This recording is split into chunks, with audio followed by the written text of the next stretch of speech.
제일 첫 번째 서열법에 대해서 이야기하고 있고요.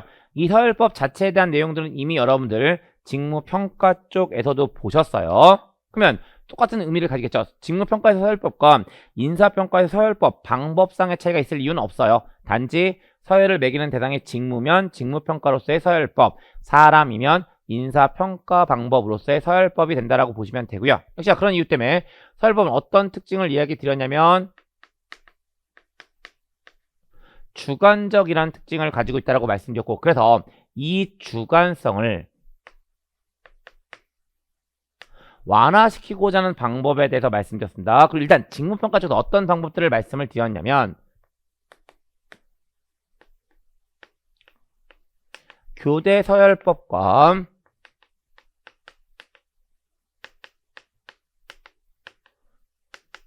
쌍대 비교법이 있다는 사실을 말씀드렸고요. 또 뭐 하나 더 얘기했을까요?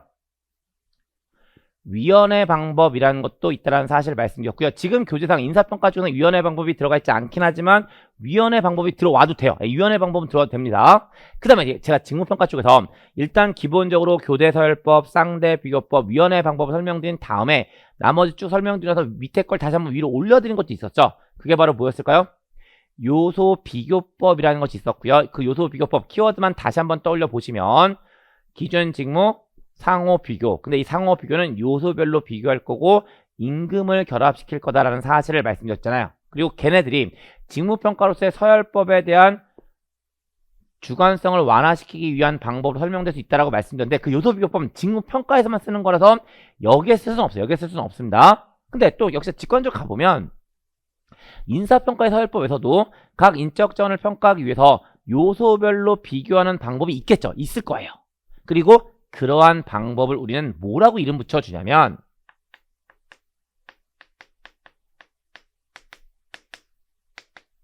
대인 비교법이라고 이야기를 하게 돼요. 그래서 인사평가에서의 서열법의 주관성을 완화시키기 위한 방법은 교대 서열법, 쌍대 비교법, 위원회 방법까지 들어서 상관없다고요.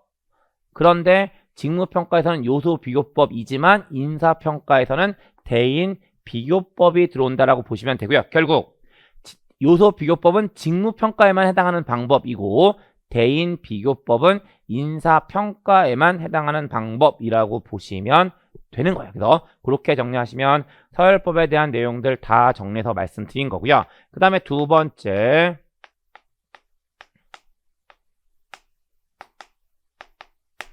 평정척도법, 말 그대로 평정척도를 사용해서 인사평가하는 방법이라고 보시면 되는데 역시 가장 핵심적인 내용 한 가지만 뽑아드리면 이 평정척도법을 사용하게 되면 발생할 수 있는 지각 오류가 3 플러스 1개예요. 그러면 3, 세 가지 뭉쳐서 여러분들 예전에 조직행동론 쪽에서 지각 오류라는 관점으로 정리하신 내용들이 있습니다. 그리고 그게 바로 뭐냐면 가혹화, 중심화,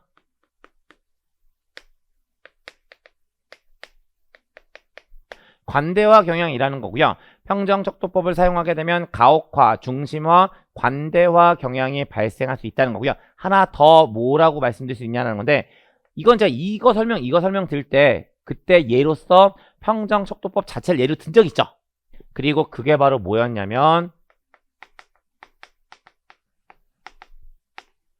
후광효과라고 이야기하는 것입니다. 그래서 평정척도법, 일단 평정척도를 활용해서 인사평가하는 방법이라는 사실 인지해 놓으시면 되고요. 그 다음에 평정척도법에서 가장 많이 언급되는 내용은 평정척도법을 사용하게 되면 발생할 수 있는 지각 오류가 3 플러스 1개, 그리고 3개가 가혹화, 중심화, 관대화 경향, 그 다음에 1이 후광효과가 된다라고 보시면 되세요. 그래서 그런 내용들 가지고 평정척도법 정리해 놓으시면 되고, 다음에 세 번째 대조표법이라고 하는 거고요. 이거 우리말로 번역해놔서 오히려 더 개념이 안 들어올 수도 있을 것 같긴 하네요. 이 대조표 뭘 번역해놓고 있는 거냐면 체크리스트요. 네, 결국 체크리스트를 가지고 인사평가하는 방법을 대조표법이라고 보시면 되는 거잖아요. 근데 이 대조표법 안에 설명 보시게 되면 한 가지 좀 눈여겨보실 내용들이 있습니다. 그게 바로 뭐냐면 일반적으로 평가자는 대조표를 작성할 뿐인 거고요. 구체적인 평가는 그 대조표를 모아서 인사부서에서 실시한다라고 보시면 되세요. 한 번 더. 평가자는 대조표를 작성할 뿐인 거고 구체적인 인사평가는 인사부서에서 실시한다라고 보시면 되는 거고 그렇게 정리하면 뭐 대조표법 크게 문제 없이 지나갈 수 있는 방법이라고 보시면 되고 그 다음 네 번째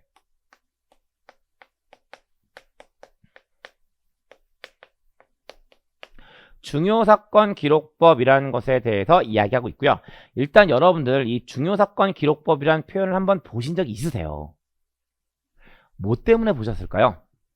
예전에 직무 분석이라는 거 정리하셨고 그 직무 분석의 방법 어떤 것들을 말씀드렸냐면 일단 가장 기본적으로 경험법, 관찰법, 질문지법, 면접법 같은 방법들을 말씀드렸고요. 거기에 추가적으로 작업일지 기록법이나 중요사건 기록법이 있다는 사실을 말씀드렸거든요. 그래서 이 중요사건 기록법은 직무 분석의 방법으로 활용될 수 있고요. 인사평가의 방법으로도 활용될 수 있다고 보시면 되는데 여기서 인사평가의 방법으로서의 중요사건 기록법 말 그대로 뭘까요? 평가자가 인사평가에서 피평가제 행동들 중에 인사평가에 중요하다고 생각되는 사건들을 뭐 할 거고 기록할 거고 그 기록들을 모아서 평가하는 방법이 인사평가 방법으로서의 중요사건 기록법이 된다라고 보시면 되고 그렇게 정리하시면 중요사건 기록법 정리되는 거고 그 다음에 다섯 번째 얘가 의미를 가지죠. 그리고 그게 바로 뭐냐면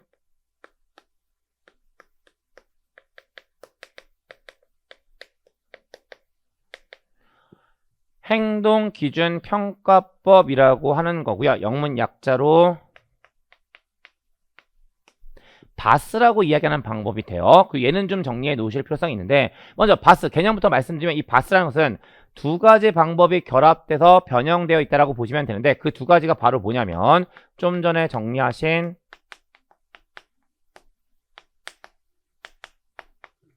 중요사건 기록법과 두 번째 정리하셨던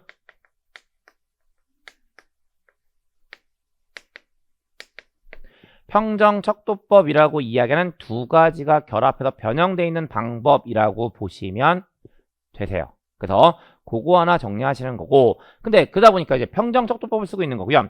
이 평정척도법이 관련돼 있다 보니까 평정척도 형태에 따라서 바스는 다시 두 가지로 나누어지게 돼요. 그럼 어떻게 나눠지게 되냐면 좀 전에 평정척도 형태에 따라서라고 말씀드렸으니까 평정척도를 쓸 때 우수, 평균, 평균 이하 뭐 이런 식으로 평정척도를 만들 수 있게 되는 거고요. 그걸 우리는 뭐라고 이야기하냐면 행동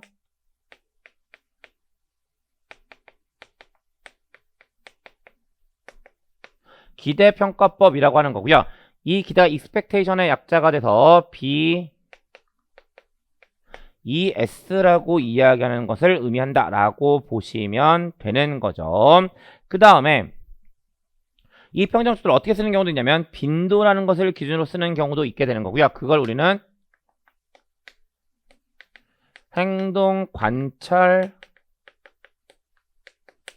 평가법 영문 약자로 BOS라고 이야기한다고 보시면 되세요. 그래서 다시 말씀드리면 행동기준평가법인 BAS는 행동기대평가법과 행동관찰평가법으로 나누어진다라고 보시면 되고요. 이걸 나누는 기준이 평정척도 형태가 된다라고 보시면 되는데 얘는 평정척도를 기대하는 거. 그러니까 뭔가 기대 수준을 이야기하게 되니까 우수, 평균,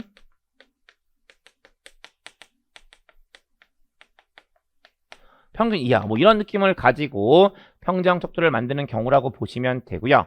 행동관찰평가법은 관찰의 의미를 가지고 있으니까 몇 번을 관찰했냐잖아요. 그래서 빈도의 의미를 가지고 있는 평정척도를 사용하는 경우를 의미한다 라고 보시면 되고요. 그렇게 정리하시면 행동기준평가법에 대한 개념과 행동기준평가법의 분류 또는 유형과 관련된 이야기까지 다 말씀드렸고요. 거기에 한 가지가 더 얹어져야 돼요. 그리고 그게 바로 뭐냐면 이 바스는 그냥 아무렇게나 시행하는 것이 아니라 일정한 절차, 과정을 가지고 있다라고 보시면 되고요. 그거 순서대로 배열하는 거 의미를 가지고 있으니까 정리하겠습니다. 교재 371페이지 위에서부터 하나, 둘, 셋, 세 번째 줄 끝에부터 보시는 거죠. 일반적으로 행동기준평가법은 블라블라블라는 절차를 가지고 있습니다. 제일 첫 번째, 바스개발위원회를 구성할 거예요. 그리고 바스개발위원회가 구성되고 나면 중요사건 기록법과 평정척도법이 결합되어 있으니까 일단 중요사건을 열거하겠죠. 그리고 그 중요사건을 열거한 것들을 다시 몇 개를 러프하게 묶어요. 러프하게 묶습니다. 그리고 러프하게 묶고 나면 이제 다시 그걸 세부적으로 묶는 거고요. 그게 바로 뭐가 되냐면 재분류가 되는 거죠. 그래서 바스개발위원회가 형성이 되면 중요사건을 열거할 거고요. 그 열거된 중요사건을 범주화할 거예요. 그리고 범주화가 되고 나면 좀 더 세부적으로 재분류한다라고 보시면 되고요. 그 재분류가 끝나고 나면 그 중요사건들을 등급화 또는 점수화하게 될 거고 그걸 확정해서 시행한다라고 보시면 돼요. 다시요. 제일 첫 번째, 바스개발위원회가 설치될 거고 중요사건을 열거할 거고 중요사건을 범주화할 거고 중요사건을 재분류한 다음에 중요사건을 등급화 또는 점수화할 거고 이걸 확정해서 시행하는 순서를 가지고 있다라고 보시면 되고요. 네, 그렇게 정리하시면 바스의 과정에 대한 내용들까지 다 말씀드렸고 그 정도 정리하시는 것이 행동기준 평가법 쪽에서 정리하시는 내용들이라고 보시면 되고 그 다음에 여섯 번째,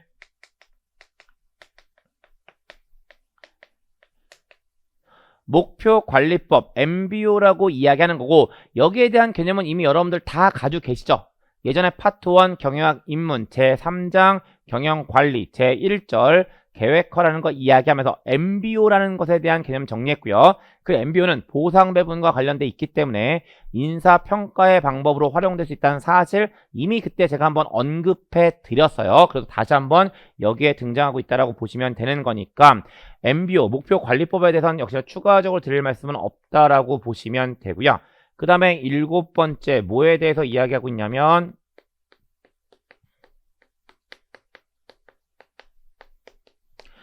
평가센터법이라는 것에 대해서 이야기하고 있고요.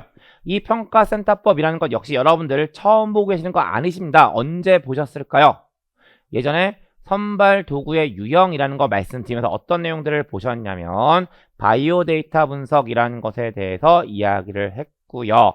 그 다음에 프로파일링이라는 것에 대해서 정리하셨습니다. 그 다음에 선발 시험, 선발 면접 같은 것도 있다고 말씀드렸고 맨 마지막에 평가센터법 역시 선발 도구라는 관점으로 말씀을 드렸는데 그때 딱 두 글자 말씀드렸어요. 그리고 그 두 글자 뭐였을까요? 합숙이란 두 글자 가지고 말씀드렸고 예, 인사평가 방법으로서의 평가센터법 똑같아요. 합숙이란 용어 가지고 말씀드리는데 어떤 차이점만 있다고 보시면 될까? 선발 도구로서의 평가센터법은 합숙시킬 때 지원자들을 합숙시킬 거고요. 인사평가의 방법이라면 평가 대상들, 현직 종업원들, 현직 인적 자원들을 합숙시킨다라고 보시면 되는 거죠. 근데 역시 어떤 얘기를 똑같이 드렸냐면 근데 합숙한다는 얘기는 시간과 비용이 많이 들어가는 단점을 가지고 있다고 말씀드렸고 아무래도 시간과 비용이 많이 들어가다 보니까 경영자와 종업원 중에 경영자를 대상으로 한다라고 말씀을 드렸습니다. 그리고 다시 스코프를 좁혀서 경영자 안으로 들어오면 경영자는 최고 경영자, 중간 경영자, 하위 경영자가 있다고 했을 때 하위 경영자보다는 최고 경영자 쪽에 더 많이 활용된다라고 보시면 되는 거고 그런 취지들을 가지고 선발 도구에서의 평가센터법 말씀드렸는데 예, 인사평가 방법으로서의 평가센터법 다 똑같다라고 보시면 돼요. 단지 합숙을 시키는 대상이 누구냐에 대한 차이만 있다라고 보시면 되는 거고요. 그렇게 말씀드리면 평가센터법에 대한 내용들도 다 정리해서 보신 거고 그 다음에 여덟 번째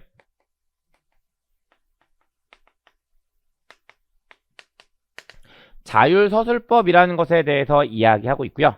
키워드 딱 두 개 드릴 거예요. 그럼 첫 번째, 이 자율서술법 어떤 키워드가 들어가기 시작할 거냐면 자기 신고서라는 키워드를 먼저 드립니다. 그럼 어떤 의미를 가지고 있냐면 당연히 평가자가 피평가자를 평가하기 위해서는 평가자는 피평가자에 대한 정보를 많이 가지고 있어야 돼요. 그런데 피평가자를 가장 잘 알고 있는 사람은 누굴까요? 피평가자 자신이 될 거고요. 따라서 피평가자 본인에게 뭘 쓰게 하고 자기 신고서를 쓰게 하고요. 그 제출된 자기 신고서를 가지고 평가하는 방법이 자율서술법이라고 보시면 되는 거예요. 근데 이러한 자율소설법을 쓰게 되면 발생할 수 있는 오류가 있다라고 보시면 되는데 그게 바로 뭐냐면 후광 효과가 발생할 수 있다라고 보시면 되세요. 근데 이 후광 효과를 이제 교재상으로는 좀 풀어드리고 있는 거고요. 뭐라고 풀어드리고 있냐면 자기 신고서의 서술 방식에 따라서 평가가 달라질 수 있다는 겁니다. 다시 정리합니다. 자율서술법에 대한 가장 중요한 키워드 자기 신고서. 자기 신고서를 받는 이유는 피평가자 본인이 피평가자 본인이 가장 잘 알고 있다는 가정 때문에 자기 신고서를 받는다고 말씀드렸고요. 이러한 자율서술법을 쓰게 되면 발생할 수 있는 오류가 있는데 그걸 용어상으로 이야기하면 후광 효과, 풀어서 이야기하면 자기 신고서의 서술 방식에 따라서 평가가 달라질 수 있다라는 형태로 정리해 놓으시면 얘기 다 끝나는 거예요. 그래서 그렇게 정리하시면 자율서술법과 관련된 이야기도 다 정리해서 보시는 거고요. 그 다음에 9번째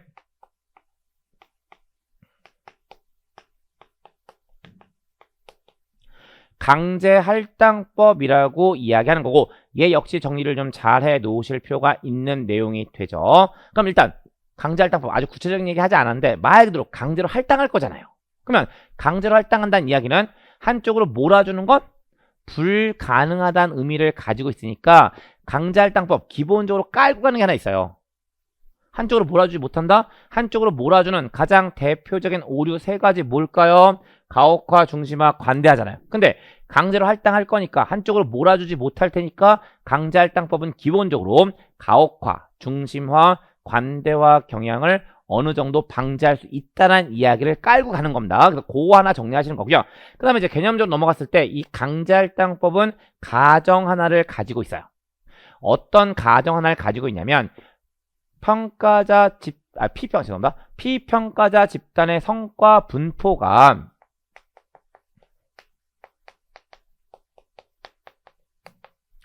정규 분포를 따르고 있다는 가정을 가지고 있고요. 여기서 얘기하는 정규 분포 어떠한 형태라고 보시면 되냐면 중간에 평균이 있을 때 이 평균을 중심으로 이런 종형태의 분포를 보이는 거. 이게 바로 정규 분포가 된다라고 보시면 되죠. 그래서 강제할당법은 피평가자 집단의 성과가 정규 분포를 따르고 있다는 가정을 가지고 있는 상태에서 어떠한 개념을 대입하게 되냐면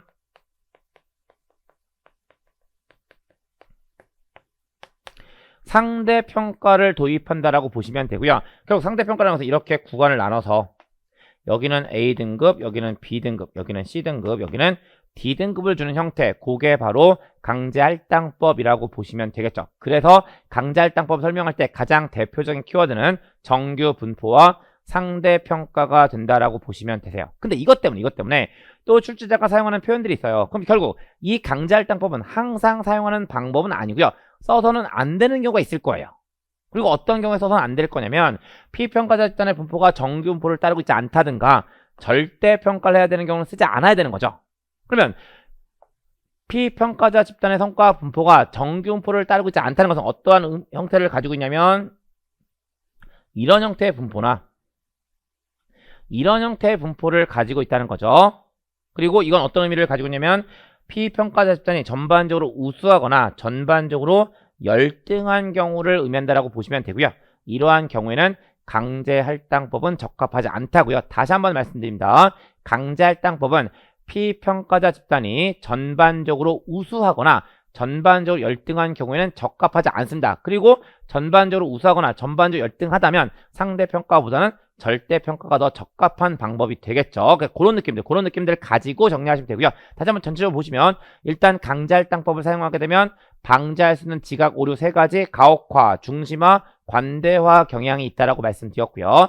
개념적으로 정규 분포를 가정하고 있고 상대평가가 된다라고 말씀을 드렸습니다. 그러다 보니까 피평가자 집단이 전반적으로 우수하거나 열등한 경우에는 적합하지 않은 방법이라고 말씀드렸고 그렇게 정리하면서 강제할당법에 대한 내용들 정리하시면 되세요. 그 다음에 마지막으로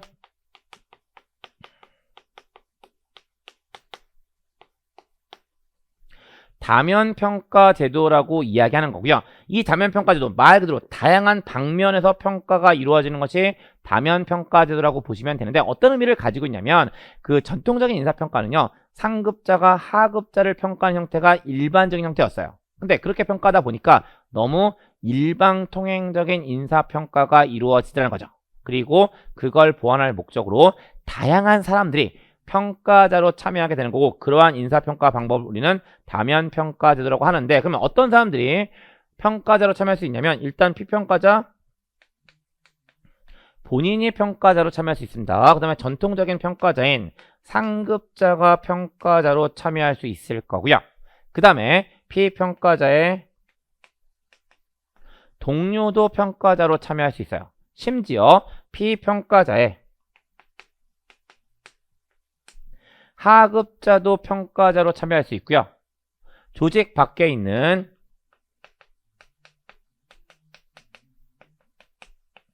외부 전문가와 고객들도 평가자로 참여할 수 있는 형태의 방법이 다면평가 제도가 된다라고 보시면 되고 결국 사방에서 평가하는 겁니다. 그래서 이 다면평가 제도를 뭐라고도 이야기하냐면 360도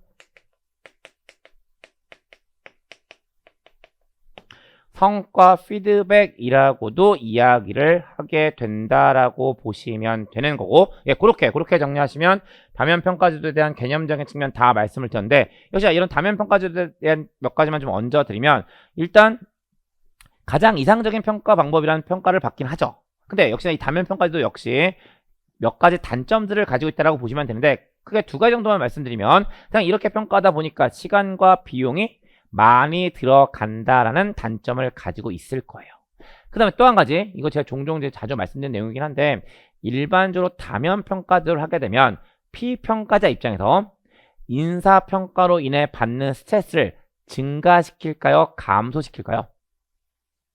예전에는 상급자만 평가하면 되는 거니까 사실 피평가자 입장에서 상급자만 신경 쓰면 됐어요. 근데 지금은 상급자를 포함한 다른 사람들까지도 평가자로 참여하다 보니까 그만큼 피평가자는 인사평가로 인해 받는 스트레스를 증가시킬 수밖에 없어지게 되는 거죠. 그래서 다면평가제도는 피평가자가 인사평가로 인해서 받는 스트레스를 증가시킨다라는 단점도 있다라고 보시면 되고 그 정도 정리하시면 인사평가 방법 안에 들어가 있는 서열법, 평정척도법, 대조표법, 중요사건 기록법, 행동기준평가법, 평가센터법, 목표관리법, 자율서술법, 강제할당법, 다면평가제도 같은 10가지 방법들 다 말씀드렸고 요 정도입니다. 요 정도 범위 가지고 인사평가 방법에 대한 개념들 잡고 계시면 되고요. 요 정도가 이제 인사평가 방법에 대한 내용들